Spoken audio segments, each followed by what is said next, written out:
Le Canada vient en effet d'approuver le médicament antiviral Paxlovid de Pfizer. Il permet de réduire jusqu'à 89 % les risques d'hospitalisation et de décès, à condition bien sûr de pouvoir dépister le virus à temps, ce qui pose un problème à l'heure actuelle. Les précisions de Louis Blouin.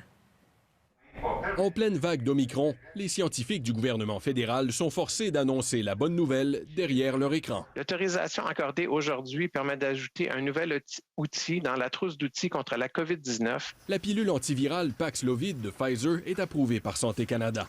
Le premier traitement qui peut être pris aussi bien à l'hôpital qu'à la maison.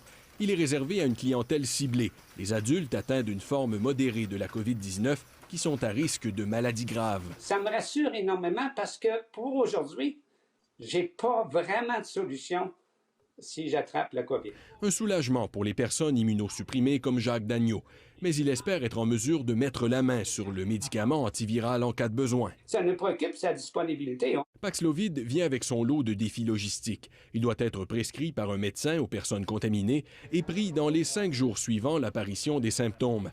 Encore faut-il avoir accès à un test de dépistage, PCR ou rapide. Si on n'est plus capable de tester pour la COVID, ça devient un peu difficile de déterminer quand est-ce qu'on a testé positif, puis donc est-ce qu'il est encore temps de prendre le médicament. Et il y a l'approvisionnement. Le Canada dispose déjà de 30 000 traitements et la distribution aux provinces est commencée.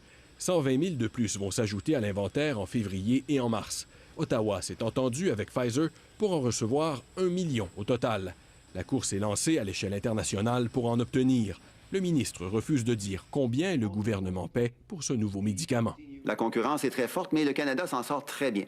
Le chef conservateur croit que le Canada est à la traîne. Malheureusement, comme d'habitude, le gouvernement était lent avec une approbation de Paxlovid. Il y a seulement 30 000 doses chez nous maintenant. On a besoin plus pour les provinces. La grande patronne de la santé publique se fait réaliste. Ce traitement aura peu d'impact sur l'actuelle vague d'Omicron et les capacités du système de santé à court terme.